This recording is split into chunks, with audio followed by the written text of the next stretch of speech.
have to make sacrifices, unfortunately, in the beginning stages. Starting a business is one of the hardest things you can ever do, and it is one of the most time-consuming things you can ever do, and you will have to make sacrifices somewhere.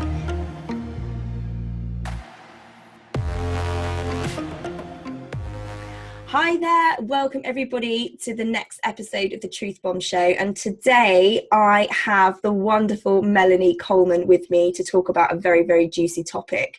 Now, the TruthBomb show is all about busting out the myths, talking about the real stuff, and really busting the bullshit that we see going around in business, and discussing those topics that people try and avoid sometimes. So sometimes it might get a wee bit controversial, and we always love to hear your views and what you have to say. So make sure you comment, let us know your perspective and your point of view.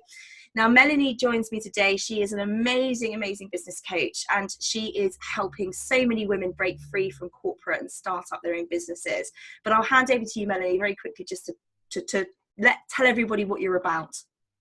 Okay, so I'm a business coach. My focus is on helping women who are in corporate who, for whatever reason, feel unfulfilled or disillusioned, or have just decided that corporate is no longer serving them. The balance has shifted, and they realise it's not giving them the flexibility and freedom that they now need in their life.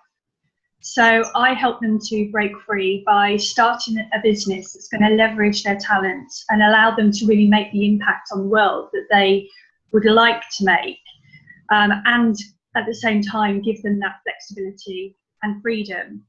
And the whole aim of it is to give them that in the quickest possible time, because with all the will in the world, trying to juggle a job and a business and your family is exhausting. Mm-hmm. So you can only really manage that for a finite amount of time without burning yourself out.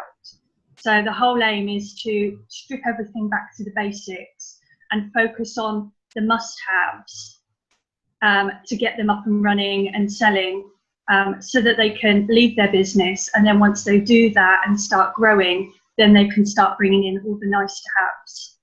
Which makes you perfect for our topic of conversation today, which is all around investing in business. And I really wanted to raise this topic, particularly with you, Melanie, because you obviously work with people who are starting up businesses. I work with a mixture of people who starting up, perhaps are a bit further along the line. But this really does apply, I guess, to startups, where I see it happen a lot, and I know you have as well. We've been talking briefly beforehand around people who want to start businesses, but they really don't have any kind of concept of what needs to go into a business. And I'm going to let you take the lead on this conversation from your perspective. What's your view on startups? How much should you invest? Should they be being careful? Where do you draw the line? I think it's a bit of a balance, and of course it's going to vary depending on what kind of business you have. For me, it's about focusing on the right investments and the ones that are going to get you to where you want to be the quickest, as opposed to the things that are nice to have. So, for example, for a lot of businesses, you don't need an all singing and all dancing website when you start out. In fact, you don't necessarily need a website at all. You can start selling just purely by using social media as your platform. Over the years, it's become easier and easier and easier to do that, even as a product-based business. So it's about stripping out, things like that and focusing on the important stuff that's going to help you.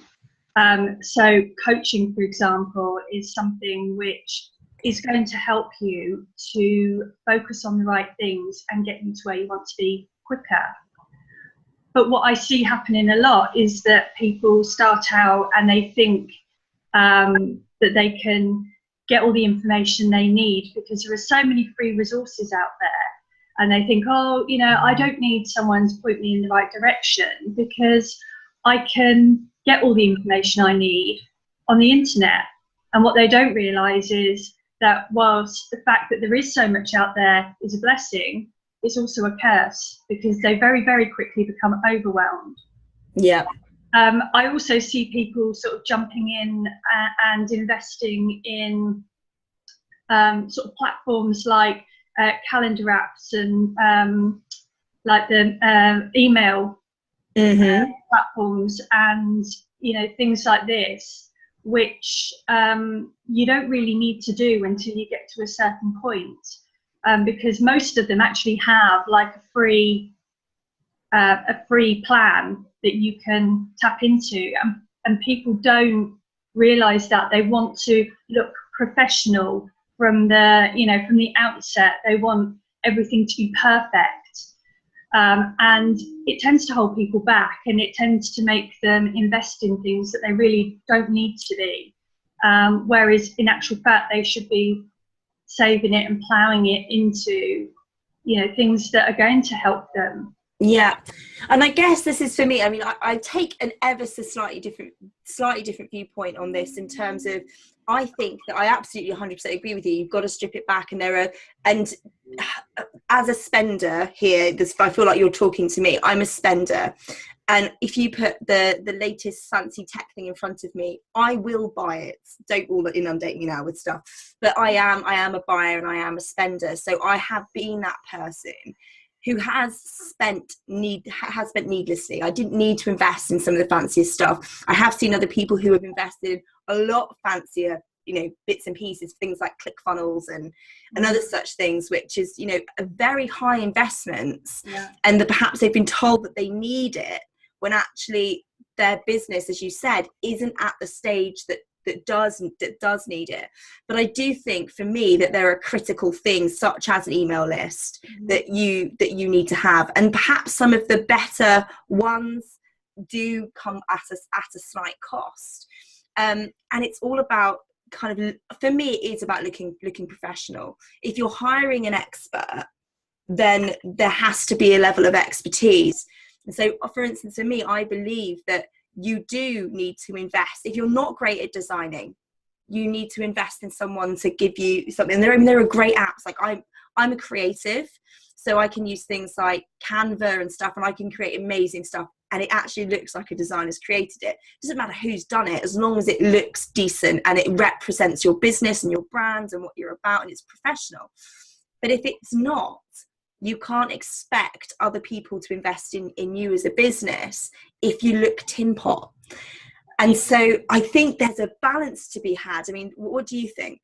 Yeah, I completely agree. I think that it is about the balance. So yes, you need to look professional, and you need to look like you know what you're doing and you're in business, and that you're someone that people would want to invest in. On the other hand, I see people take that to an extreme, in terms of, I have to look professional and go and spend huge amounts of money on things that they really don't need from the start.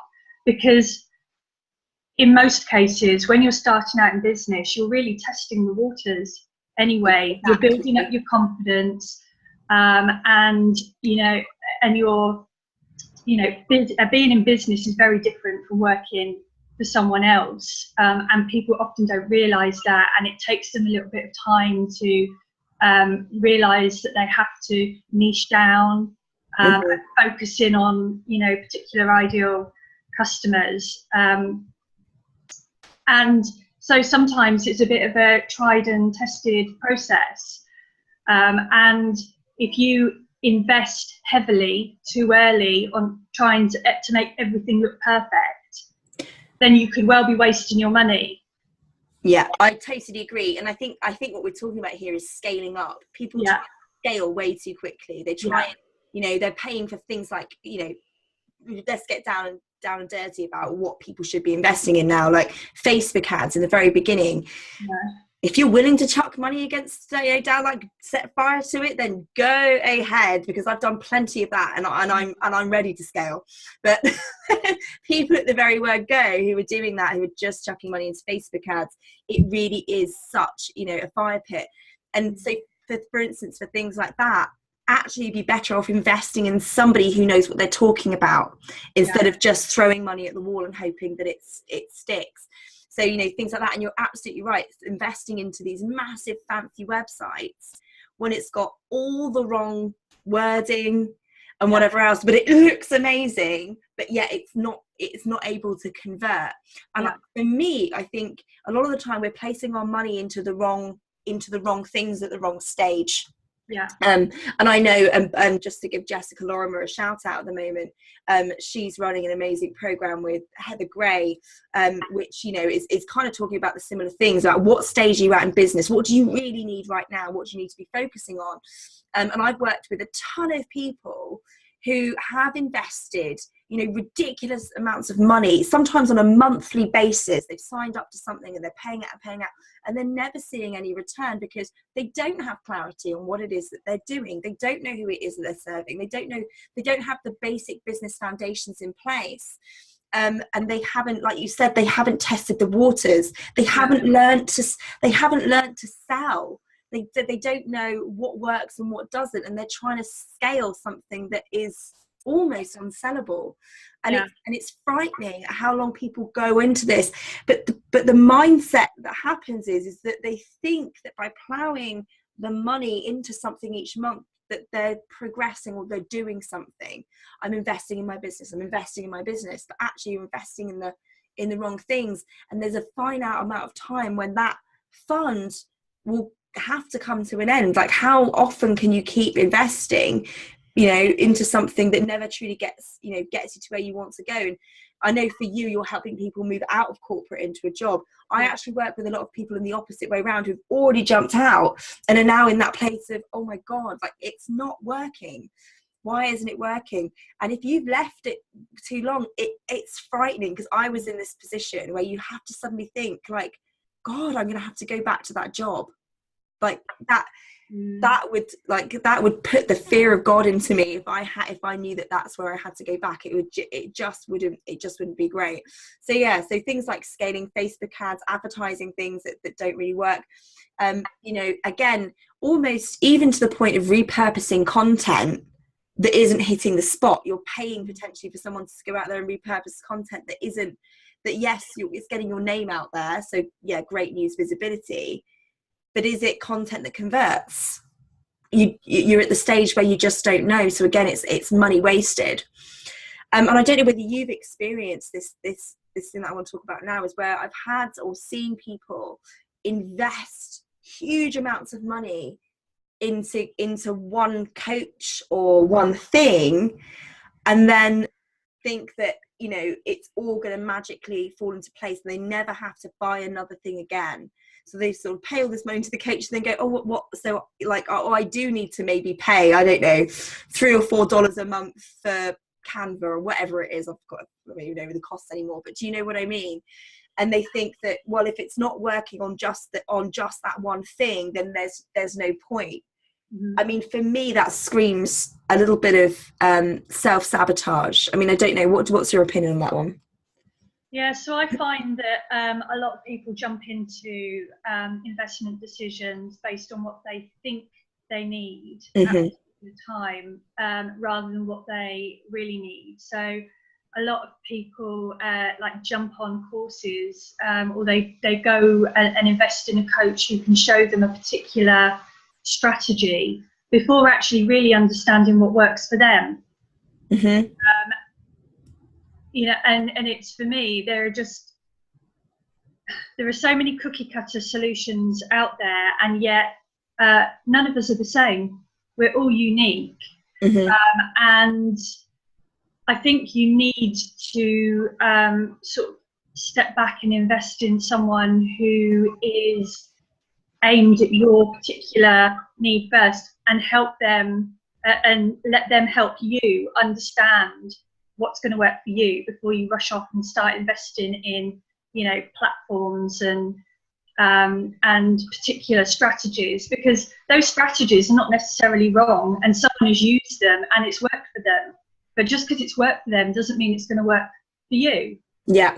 Because you're different people. So you need to know before you jump into that kind of investment, and before you then jump on and start investing in platforms that they're promoting, that is the right that feels right, that way of attracting customers is going to be what's right for you.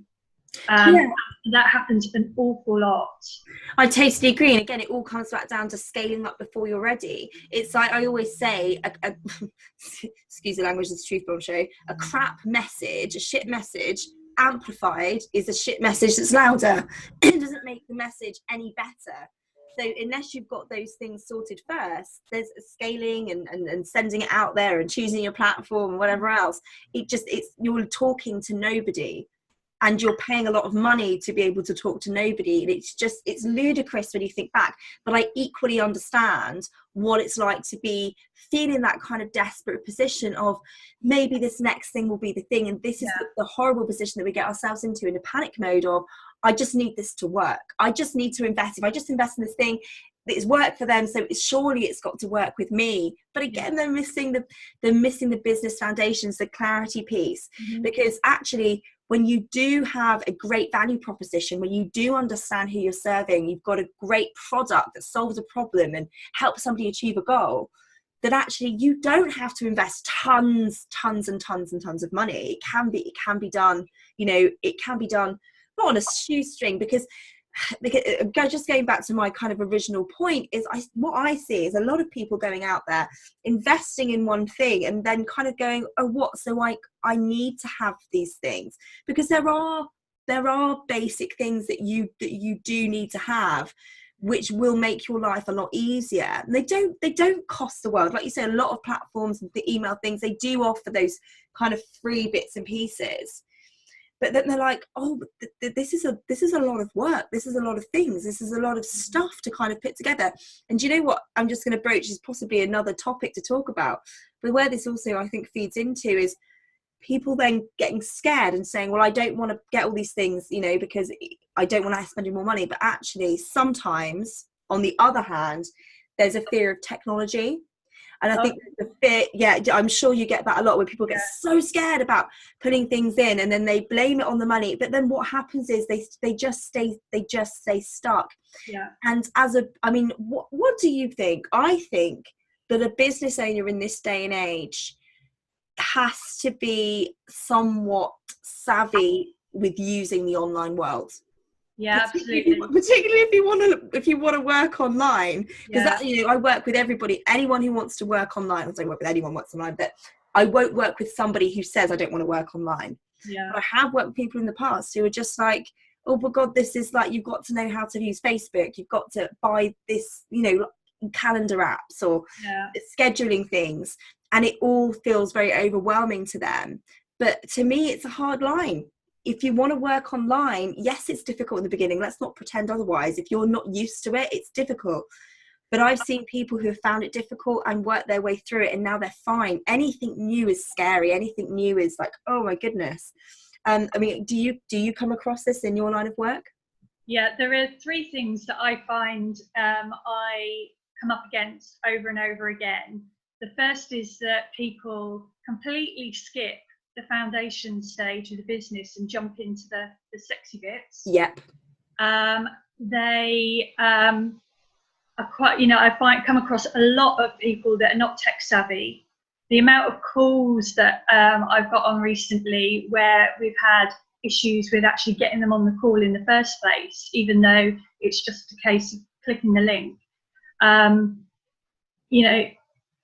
All sorts of people struggling with tech, and it can be very overwhelming.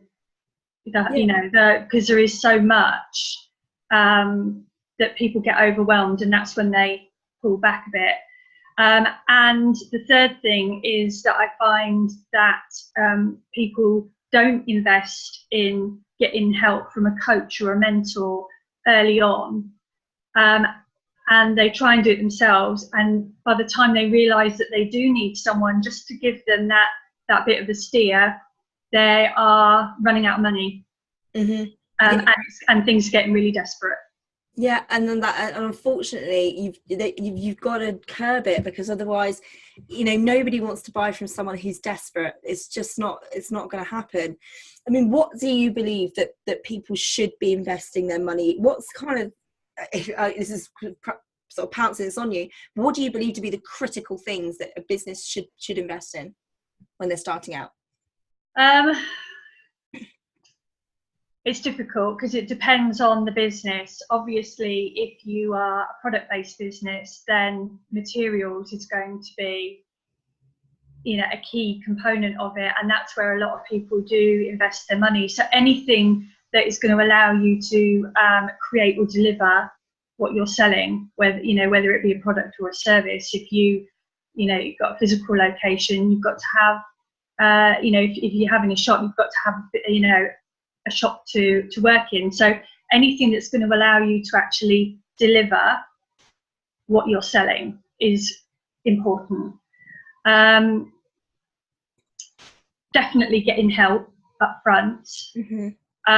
Depending on how quickly you get going, like you said, with things like email lists and calendars, they allow you quite often to get up to a certain amount before you then have to start paying, and that can happen quite quickly. So but the good thing about those is that they allow you to scale up incrementally, so you're not having to go all out and make a huge investment in them. Yeah, when you're not ready for it. So it's like, yeah, exactly that. Absolutely. Some of the things I've invested in early on include help with stuff like legal stuff. So investing in someone who's going to help you put together all the legal statements you need to have in place as a business. If you're delivering services, who can do your contracts for you, that's important. Because absolutely, insurances, legal stuff. You want to make sure you're covered, and the last thing we do is going out there for protection for both other people, the public, and yourself. Yeah, it's really that's just super important. I also think that what's critically missed is the clarity stage, is that bit of yes, you like, even if you go ahead and spend a ton of money on like creating your products, and in my world, in the expert coaching consultancy world, I see this happen a lot when people go away and create programs before they've even, like, when I talk about create programs, I mean actually a physical self-study program. They've recorded all the videos, they've paid for it all to be put together, and the beautiful Word documents and PDFs and whatever else, and they've got it in this fancy schmancy system, but they've never sold one, and wonder why it's not selling when but it looks sexy. Why is it not selling?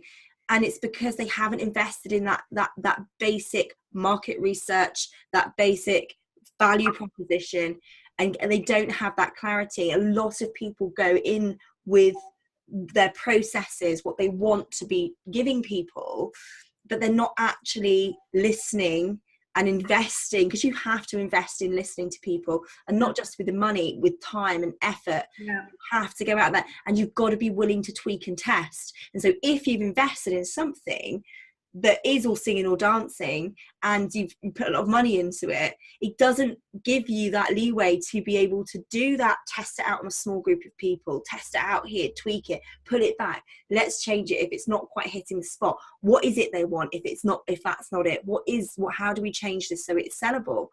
And so many people just barge on. They just think, and do you know what? I have so much sympathy and also a lot of admiration for these people, because that is the entrepreneurial way. I've been there myself.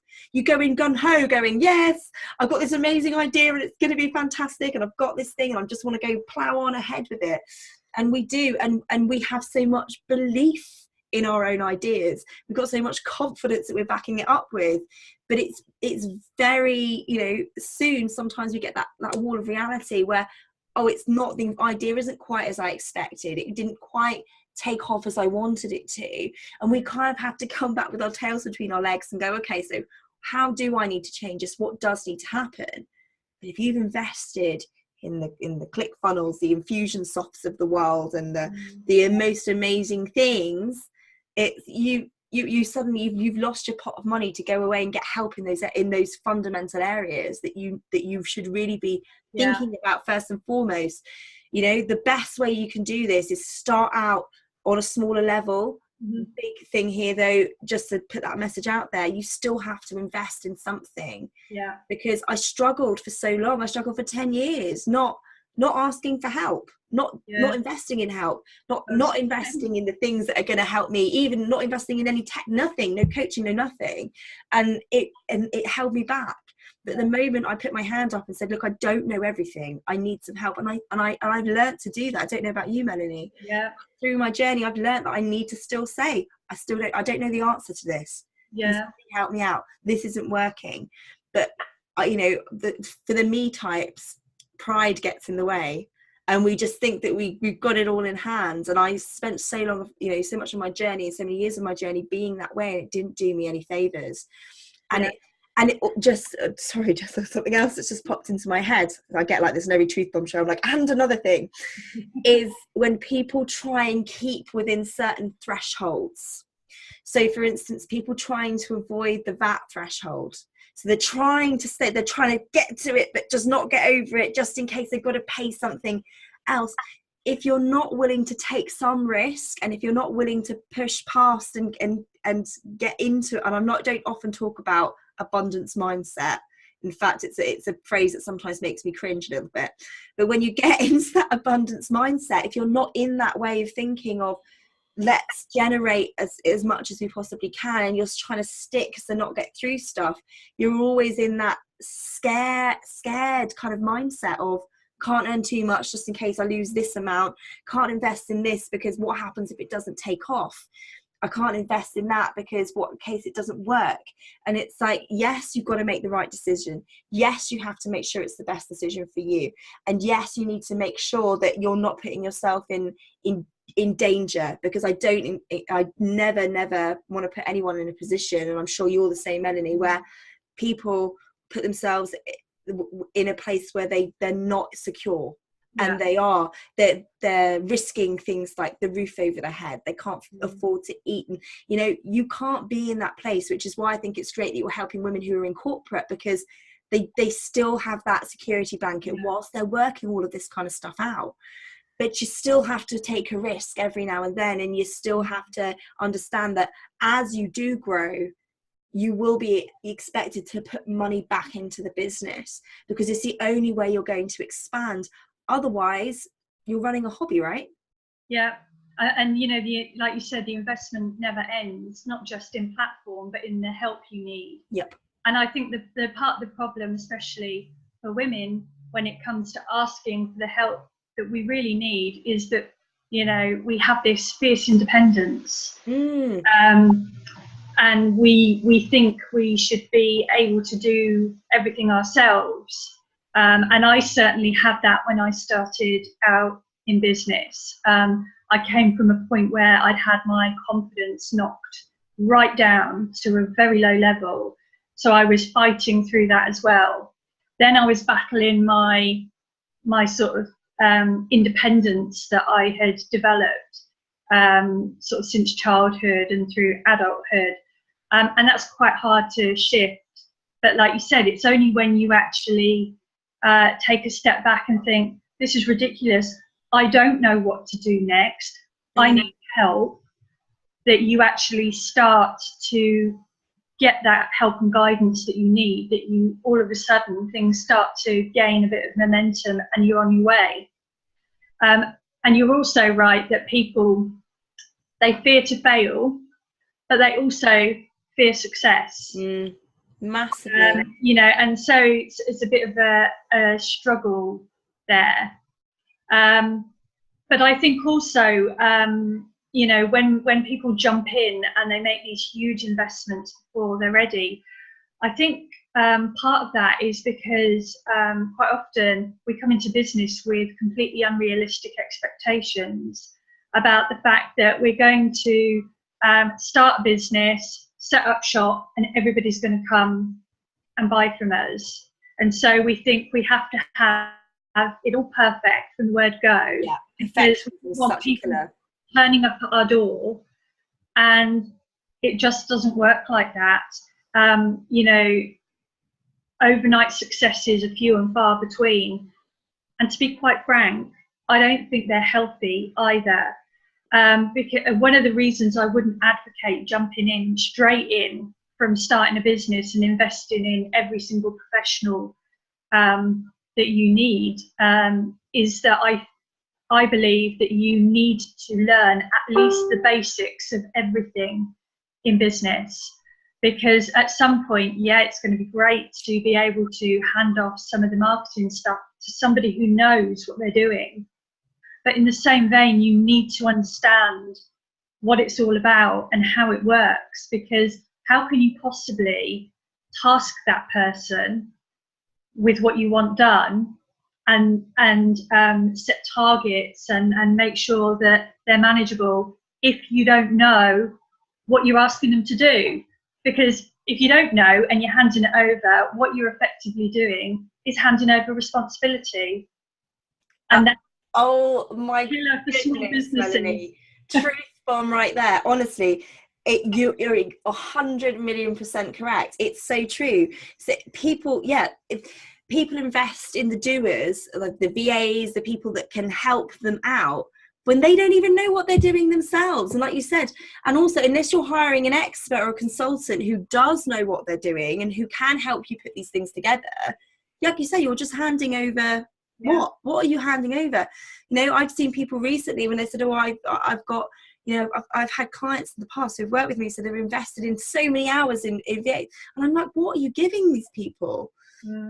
It's like, what are they doing? Like, who's running the business? And if you're not at the helm, and you're not guiding it, and you're not making the decisions, and you're allowing everyone else around you just to kind of mess about with your business, honestly, again, it's like setting fire to money. It's no good. And very quickly you lose control of what's going on, and things start going wrong. Yeah. And once things start going wrong, you're in a firefighting position. You lose trust in the people that you've brought in, and it knocks your confidence back. Yeah. And you end up, you know, with a choice about what do you do next. Yeah, 100%. And the other thing, just to kind of make one last truth bomb point, is people who come in and chuck money at something as a magic pill. Yeah. And I thought that when I spent this money, that everything would be magically sorted. And it's like, actually, yes, it can feel magical, but only when you put the work in yourself. You know, paying a lot of money for something doesn't mean it involves no work. Yeah. What do you expect a business to be? It is hard work. It is uncomfortable. You do have to do things you're not used to doing before. You're going to have to put yourself outside of your comfort zone. You are going to have to spend time in your business and on your business, working to make sure it works. You know, otherwise what? And again, I'm verging onto another truth bomb show here, but you know, there is no pay money and then magically you'll have a business. No. It doesn't work like that. No, absolutely not. I mean, you know, as a coach, I can guide people, I can give them advice, I can give them ideas, I can encourage them and support them and pick them up when they, you know, when things don't go to plan. What I can't do is run their business for them. No, first and foremost, you have to be accountable to yourself. You know, before anyone else. As a business owner, you have to be accountable to yourself, because the person helping you cannot want it any more than you do. Yeah. If you don't want it enough, if you aren't willing to put that time and effort in. Someone said to me once on LinkedIn, and I can't remember her name, but thank you for listening to this. Thank you very much. I loved it, the analogy. She said it's a 200% relationship. 100% from me, 100% for them. But I can't give 100% and them only give 5%. Yeah. It can't work like that. It has to be driven forward in the same vein. And there really isn't a magic pill, which is interesting, because inside of my book, one of my key ingredients is magic. So for anybody who's read my book, who's listened to this going, well, hang on a minute, I just want to make it very, very clear. There's a difference between it feeling magical and expecting a magic pill. There is no magic pill. No. But when I've worked with coaches in the past, it has felt magical, because I'm like, oh my God, yes. Yeah. Finally I understand it. finally I get it. Now I've got a plan. Now I know what I need to do. But you can't expect other people to walk it for you, do it for you. No. Going back to your point about handing off things to other people, I'm sorry, but you're going to have to run yourself a little bit ragged in the first instance until you work out what works. Yeah. Then you can hand it off. Yeah, once you've got the money coming in. Yeah, exactly. Yeah. You have to make sacrifices, unfortunately, in the beginning stages. Starting a business is one of the hardest things you can ever do. Yeah. And it is one of the most time-consuming things you can ever do. And you will have to make sacrifices somewhere. And that's up to that person to decide where the sacrifice is going to be made. Sometimes it does creep into family time. Sometimes it does happen, around your own self-care. But eventually it's not always going to be like this. The problem comes when people stay in that mode for extended periods of time. That's when burnout happens. Exactly. And that's why my whole thing is about getting people through that transition phase as quickly as is exactly, so they can get on with life. Yeah, because once you've made that transition, once you've left that job and can focus fully on your business, then you have more time. You have you don't have to sacrifice family time anymore. You've got more scope to make choices. And hopefully by that point, your business is growing, it's starting to grow to the point that you could start bringing people in, you could start outsourcing certain elements of your job, because by then you're getting to grips with the basics. You know what you can pass off. Yeah. And what you need to be keeping hold of. Exactly, which leads us, I'm going to just introduce my next, well, one of the next, I'm not quite sure which order I'm going to deliver it in, but that will lead very nicely. Keep your eye out for another Truth Bomb show around, did you expect to take to run your job on your own? You've got to be a good marketer for your business. You've got to learn how to sell. You've got to learn how to market. If you're going to be a business owner, you can't just do what you did in your job and hope that it's all going to work out. Yeah, that's for another time, but I'm excited to talk about that episode. Melanie, you've been an absolute star. Thank you so much for being so candid, real, raw, and telling us as it is and getting real with us. Really appreciate it. Can you tell people where they can find you? Okay, so I hang out on LinkedIn. Yep. I work with corporate ladies, so you can find me on there. But I primarily hang out in my Facebook group, which is called Business Goddesses. And Jen has the link, which she will pop, so you can, if you are in that bracket, if you are someone who's looking to leave their job and start a business, and need some support and encouragement and advice and guidance through that journey, then please feel free to pop over and come and join the group. We'd love to have you. Awesome. Thank you so much, Melanie. Again, you've just been an absolute star today. I really appreciate all of your input into that and helping, I'd like to think that these truth bombs really help people to understand the realness of business, and how in reality it works, because we can kind of come into this all with this kind of dream expectation about how business should be.